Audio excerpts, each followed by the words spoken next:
Hi everybody, I'm Sheree from the Monroe County Library System, and I'm here for my March book talk about chapter books. Last month I was in Mrs. Willis's class, and they were asking me what my favorite book was, and it made me panic because I couldn't pick just one, and I told them it's like picking among your children, and I started thinking about it more and more. Chase, I'm looking at you.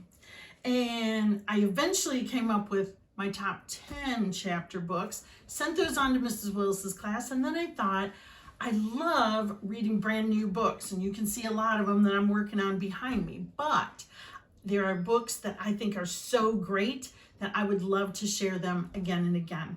So I went back to my top 10 list of all time. I added a few, I took out a few, I wiggled a few, but these are some of the greatest books that I've ever read. And as I'm always telling you, you gotta find the books that you love to read. So these are the ones that I love. I hope some of them speak to you, but remember, you can always come to the library and find your favorite books.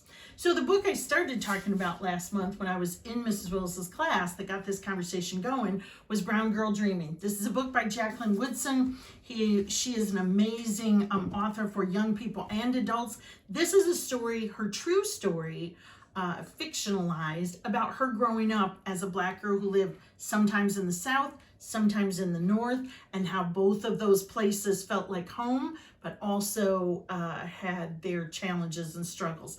This is a novel in verse, so for anybody who likes to read a faster book or be able to dip in and out and just read a couple chapters, that's a fantastic one. Also by Jacqueline Woodson is Harbor Me. She has a lot of incredible titles, but this is one of my favorites. It's a fast, quick read about a group of sixth graders who keep getting in trouble at school, and so their punishment is to stay after school in detention, but when they go, they find out that they're going to be left alone in a room together in hopes that they talk. And when the teacher walks away, of course, none of them talk. It takes a little while to get comfortable, but pretty soon you start to find out who they are and what they all have in common. Next up is Lost in the Sun by Lisa Graff. I should also note that almost every book that I talk about here, the author is so great that anything they've written I love. This is my favorite Lisa Graff, but there's lots of good ones. This is about a kid named Mark who loves baseball, Trent, loves baseball more than anything in the world. But he's given up playing because there was a terrible accident when he threw a baseball that hit a kid on the other team who had an unknown heart defect, and the kid ended up dying, and now Trent feels like the whole town hates him and that it was all his fault. So in every way, he's a regular kid, except this terrible thing has happened that he just can't quite figure out. There's also changes happening in his family, and so the story really brings you into Trent's world, how he's feeling, what he copes with, and how hard it all is just trying to figure out who you are and how things go. Then I have what I think is my, trio of dog books. This is When Friendship Followed Me Home by Paul Griffin, another great author. You can read all his books. But this particular book is about, I just have to look for the main character's name, Ben. Ben is a former foster kid who has found a forever home, but still doesn't quite know how to have a family and how to feel comfortable there. One day when he's at New York's Coney Island, he finds a stray dog, and his new parents say he can bring it home. The dog also leads him to form a friendship with a girl that he's met at school, and their friendship and the dog and how they all meet and change each other's lives, and incredible things happen. I love everything about it. I love a dog story. And I have to say, the picture in the beginning of the book is of the tower at Coney Island all lit up, and there's a Star Wars quote, and that drew me in right away. My next dog book is Rain Rain. This book is about a girl named Rose who loves lots of things, especially words that sound the same. Rose is having a lot of trouble at school. She can't control her behavior or her mouth or her temper sometimes, and is always getting sent out of the class.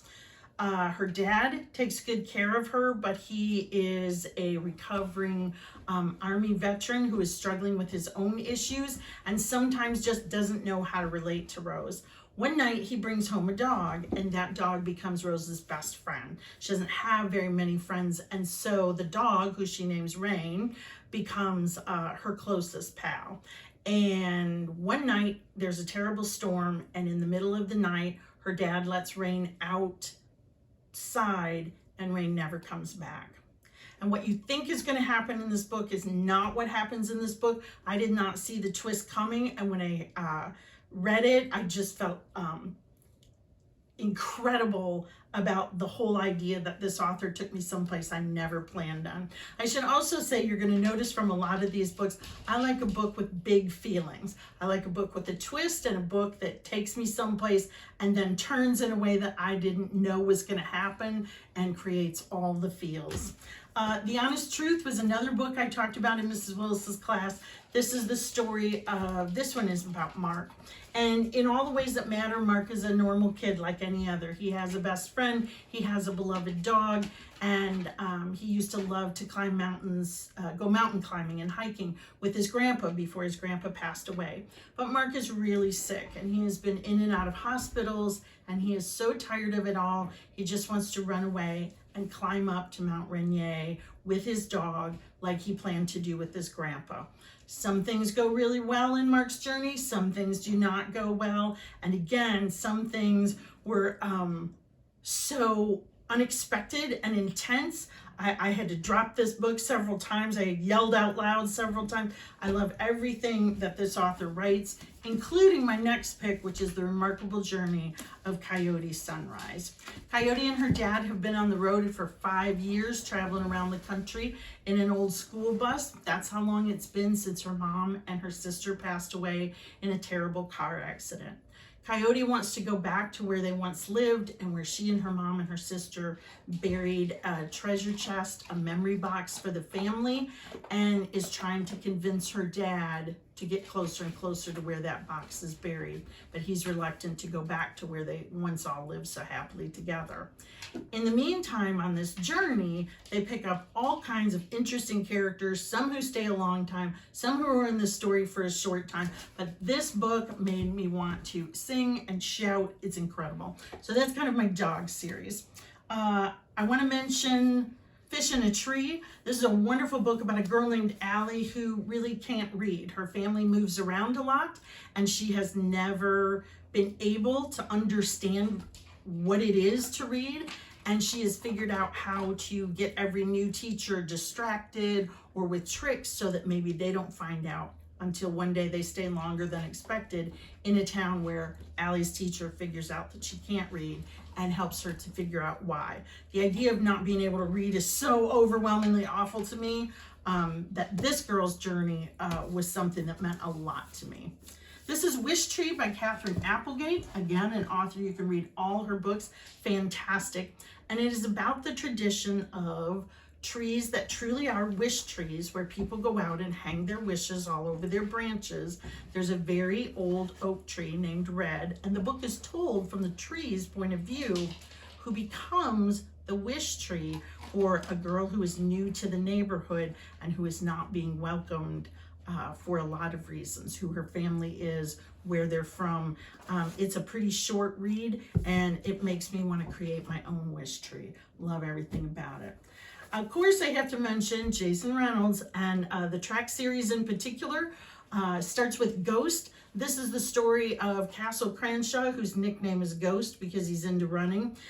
He thinks he's going to be a basketball player, but he's not very good. And one day when he's just goofing around and he sees the track team practicing, he runs against their star runner and actually wins the race. He catches the coach's attention, who says that he can be on the team, but the catch is he has to control his temper that is constantly getting him into trouble at school and getting him sent in to detention and punishment. So it's the story of how this kid struggles to become an amazing runner and a part of a team when he has a lot of things already on his plate.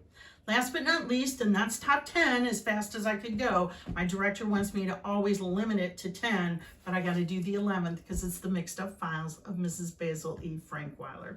This is a book that has been around since I was a kid, so it tells you how old it is, but I think it's been around that long because it's so amazing. It's about a girl named Claudia who lives in New York City, and Claudia has decided that because of many injustices, which you will learn about, she has decided to run away, but not that kind of running away where you grab your backpack and take off. No, she has a plan. She has a very well thought out plan, and her plan involves running away to the New York Museum of Art with her brother, and how they managed to go undetected and what their adventures in the museum are such a really cool read. Of course, because it's an older book, there aren't all the things like cell phones and cameras, so that makes it a little more interesting, a little more able to hide out. Those are my top 10 of all time. I hope you enjoy some of them. And like I said, always you can come to the library and find the books that are just right for you. Thanks a lot. See you later.